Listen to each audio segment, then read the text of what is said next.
Exorcisms echo. The Sacrifice of Padre Angelo. Amidst the ancient streets of Rome, the looming spires of St. Michael's Basilica cast shadows that held secrets spanning centuries.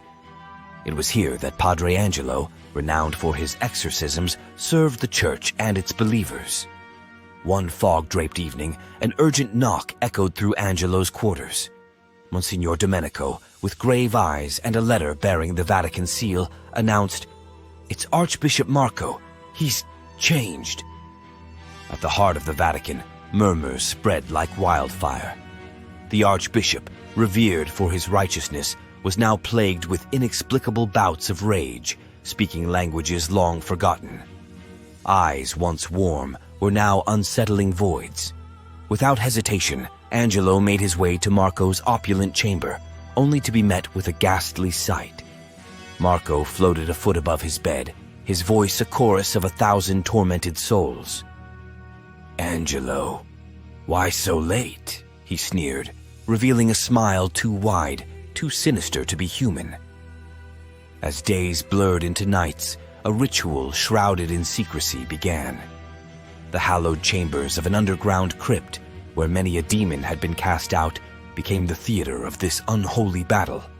Candles flickered erratically, casting grotesque patterns upon the walls as Angelo initiated the rites. Thud! The chamber doors slammed shut. A cold wind swept through, extinguishing the candles. In the inky darkness, Marco's voice echoed, not in pain, but in laughter. "Do you remember, Angelo? The pact?" Chilled to the bone, memories resurfaced. Decades ago, in youthful folly, Angelo and Marco had dabbled in the occult. Seduced by power and forbidden knowledge, they'd formed a blood pact with an entity, promising their souls in the distant future.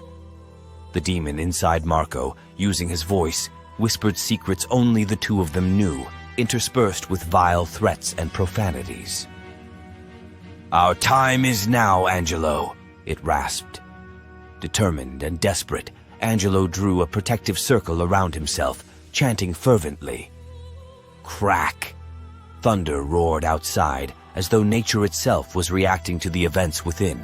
As the ritual reached its climax, the demon's taunts became more personal, more haunting. "Release Marco and take me," Angelo finally exclaimed, his voice breaking with emotion. Suddenly, a blinding light filled the room. A silence so profound followed the very air seemed to pause. As vision returned, Marco lay on the floor, free from the demon's clutches, but Padre Angelo was nowhere in sight.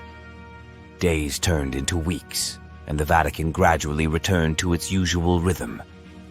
Marco, with fragmented memories of his possession, continued his service, always with Angelo's cross pendant around his neck, a memento of that fateful night. However, one evening, as mist blanketed the city, a young priest came across an ancient manuscript in the Vatican archives. It detailed a ritual, eerily similar to the one performed for Marco, but with a chilling footnote. The exorcist, by offering himself, doesn't just expel the demon. He replaces the possessed, becoming the new vessel. The young priest rushed to Marco, manuscript in hand, but as he entered the archbishop's quarters, he froze. There in the dim candlelight stood Padre Angelo, or what once was him, his eyes an abyss of darkness, his grin malevolent. "Welcome," he whispered. "It's been lonely since the exorcism." As the doors slammed shut behind the young priest, echoing screams resonated through St. Michael's Basilica, a haunting reminder of the true cost of exorcisms echo.